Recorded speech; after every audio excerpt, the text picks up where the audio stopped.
Hello humans, it's that time of the year again. Everyone's going to talk to you about how many books they read, the books they didn't like, the books they did like, and all that. Look, I remember this time last year, I was doing the same, watching people, not making a video. And out of maybe 20 books from different videos that I'll put on my Goodreads or whatever, I only bought like 5 because obviously you have to wait for like the buyer's high, the reader's high, the book lover's high to kind of then see what do I really like out of all these books? What concepts am I willing to add to my vocabulary, my library, and all that? So today, out of all the books I read this year, I have 5 that I really, really enjoyed, and I think personally will be a great addition to your TBR, your library, and your vocabulary as well. And I'm going to be a bit hypocritical because I never really understood what honorary mentions mean, and to be fair, I don't really know. But I squeezed in 3 of the books that I think are amazing. One I just recently finished. Out of 3 of them, 2 are really quick reads in my opinion, and one is just like if you've watched any of my videos, I just can't stop talking about or referencing that book and anything I do say. It's amazing. It's still in my head. And without further ado, we're just going to get into this video and I'm going to give you quick, amazing recommendations.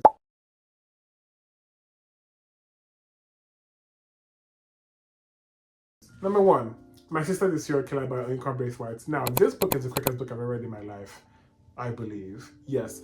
It was very nostalgic for me because it was based in Lagos, Nigeria, where I grew up. So there was lots of like landmarks, obviously phrases, quotes, slides that I do understand. And that made it a lot easier for me to read. Now, for anyone who's not as familiar, I do believe it will still be an interesting read because you're just kind of like thrown into a new one as well. So this book, a sister is a serial killer. So the other sister is left, and she's also the older sister in like a Nigerian household. And it's a very typical, relatable Nigerian household where it's like the dad is either not around or he cheated and like it's a divorce or they're separated.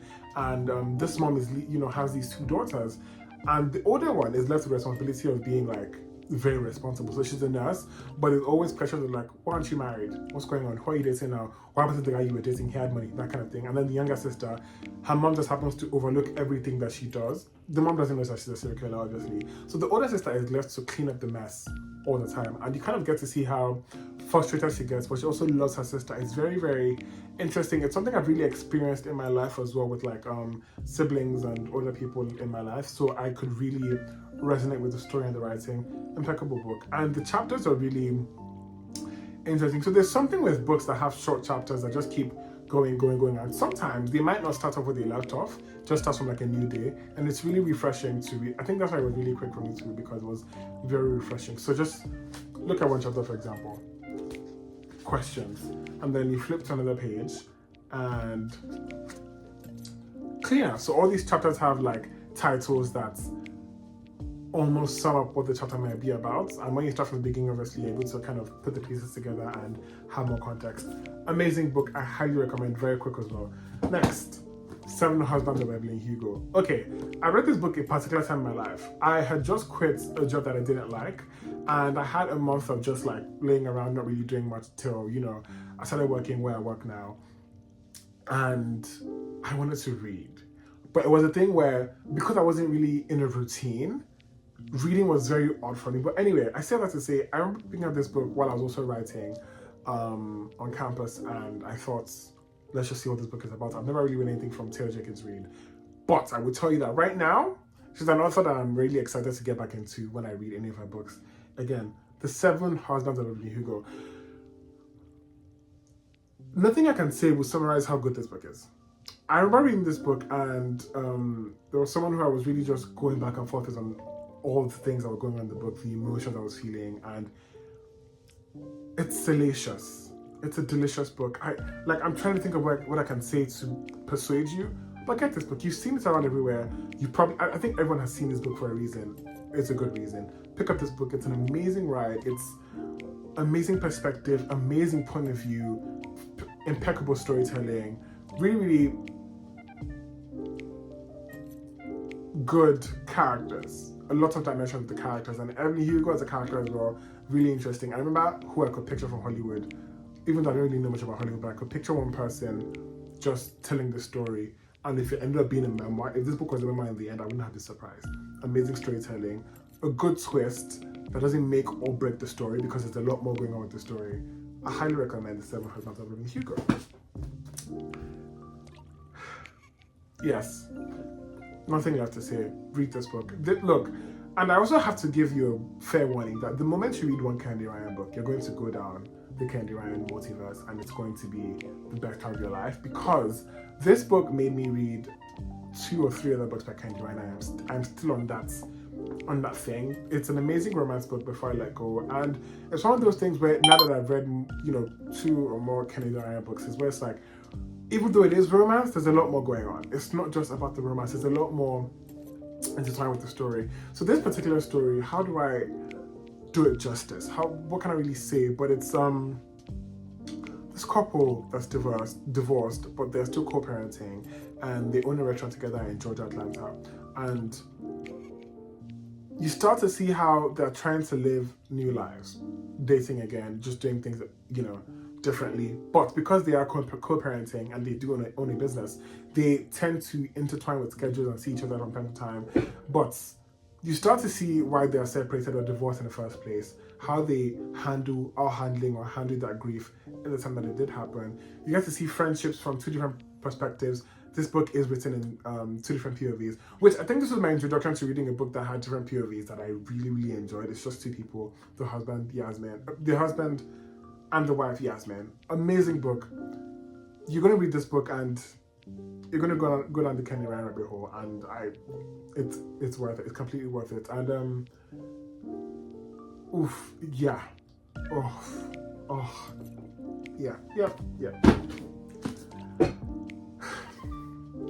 Blood Trials by Any Diamond Potter. I wish I could go back to when I was reading the book for the first time. I genuinely wish I could reread this book and have the feelings that I felt, because like I've said a billion times on this channel, and everyone's probably telling me saying, fantasy is never really my initial read. It's never really the first thing I gravitate towards. However, this book, from page 1, crack and steroids. Nothing else to say. And if you think, you're going to try to think, I know where this book is going. Now, I will say, I recommended this book to someone else who reads a lot more fantasy than I do, and they said that there's a lot of books in this particular kind of context.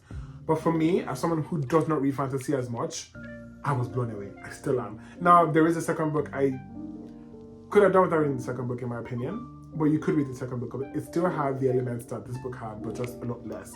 This book, crack, steroids, cocaine, on go from chapter 1. Bloody amazing, and this is actually cemented as one of the best fantasies I've read in my life to date, and I highly applaud Any Davenport. Amazing book, go for it. Yellowface by R.F. Kuang. Now, you've seen this book everywhere, you probably have, it's for a reason. I remember reading this book on a trip, and I think there is a vlog about that one here as well, so go and check that out if you would like. But I ran through this book quickly, because first of all, it has a very interesting, now I haven't read anything else by R.F. Kuang. Interesting narrative voice. Very, very good. Very inviting. There's no chance to stop for a break unless you really have to. But I was reading this on the plane and I was just going. And one thing I always used to describe how I felt about this book was the lights went out because it was a night flight, and I was the person in the whole plane who turned on the lights to not finish, but to continue reading the book. And then when I got to my destination, I kept reading the book and I finished it. Amazing. Very interesting main character. Very interesting and human, but interesting, not trustworthy main character, but amazing plot. It's pretty good. Also because I never really knew anything about the literary world and about publishing and writing and everything until I read this book. So I know a bit more. I don't know a lot, but I know a bit more, and it was a step in the door. Amazing writing. I want to read something else from this author, but I also want to read more like this. So if you don't know anything that's like this book, if you haven't read it, please let me know. But I highly recommend. That's it. That's the 5 books that I recommend.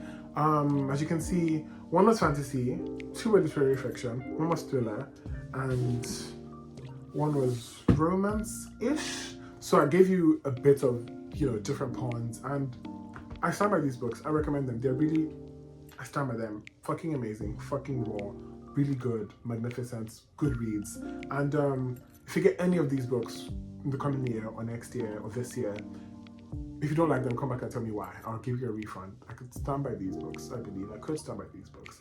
Now, for the honorary mentions that I did mention, Tender as the Flesh by Augustina Bastarrica is again, this was another quick read, but I didn't read it as quickly as my sister serial killer because I needed the time with this book. This book was really, it's post-apocalyptic in a world where animals aren't available to be eaten anymore because all the animals had a virus and now they're eating something else that aren't animals. Fill in the blank. Go for it. Really interesting. And I hate when things that shouldn't even be in my mind start to become less, what's the word I'm looking for? Less of a shock. Because when I was reading this book and I was thinking, why am I suddenly starting to like humanize what is clearly not as human? Very scary read. But not scary like, ooh. More scary like, what is really going on in the world we're in now? I remember reading this book and for a while, I was very wary of where I was eating, what I was eating, because I remember saying that this author, I don't think she pulled out everything she said in this book from her ass. Some of these had to be true.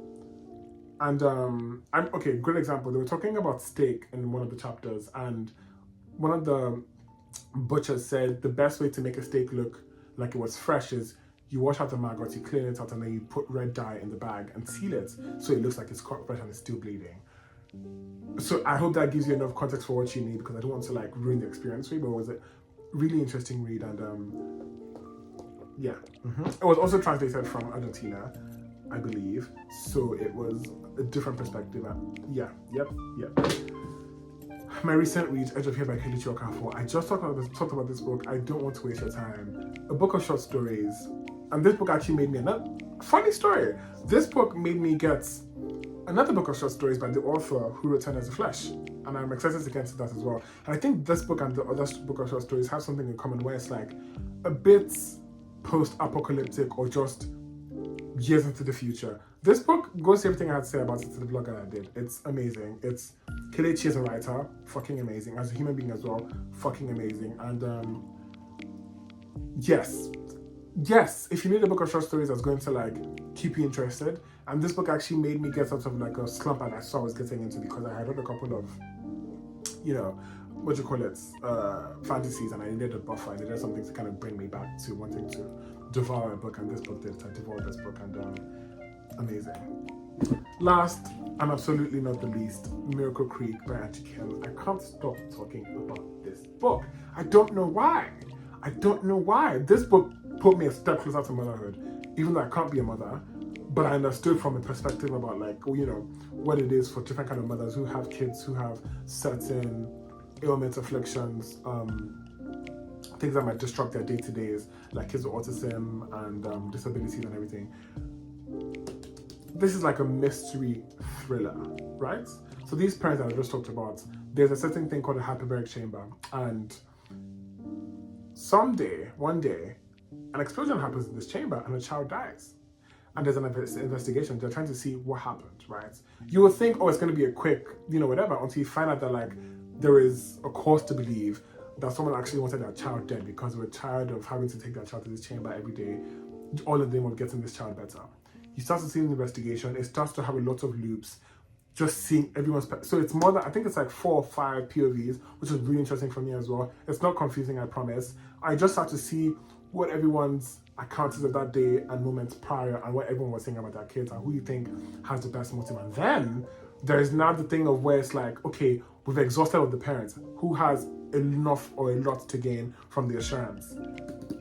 It was such a good book, and it's the first of its kind that I have read, and it was so intentional. You're in the courtroom, and it's really, really good. It's not like glazing over. It's also not over dramatized, because a lot of people do those things with courtrooms and the courtroom scenes and everything where they make it very dramatic. It's not that kind of book. I can't stop talking about this book. I have another Angie Kim book on my shelf right now that I'm going to read soon. Yes, absolutely fucking yes. Everything that I have said today, yes, these are amazing books. And if these are the only books that I read this year, I would be satisfied. I would brag. I would say everything. I did read a lot of good books this year, but these just stand out a lot more for some reason.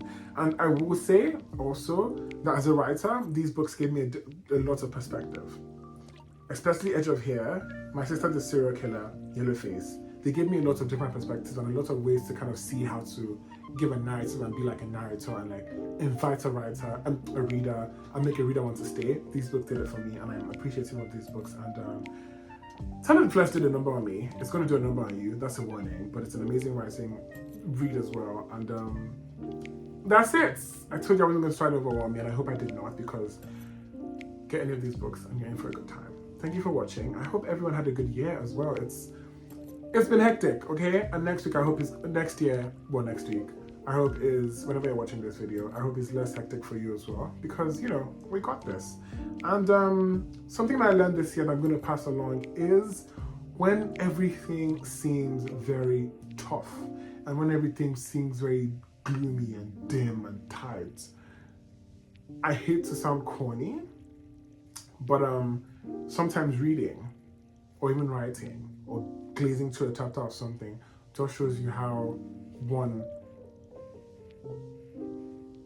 easy it is to leave everything behind and take a break, and number two, it just shows you how at the end of the day, all these things that we think might be bothering us might not just matter in the future. So just take a beat. But thank you for watching. Thank you for watching my channel. I've been Dami Diary, and I really appreciate you guys, and I can't wait to see what I read next year. I have a lot of exciting reads. I'm currently reading a book that's from the first 2 pages I'm blown, and I'm very invested. And it's been fun. Thanks so much for clicking as well. Share this video with anyone who needs good reads. If you have that person that keeps saying, recommend me a couple books, this video right here is going to do a number on them. I promise you all these books are amazing. So share, like, comment, subscribe. Let me know what you've read, and let me know if any of these books have anything that's similar to them that you think I would enjoy or you would recommend. And if you have any recommendations as well from your favorite books this year, let me know. What are your top 5? What are your honorary mentions for this year?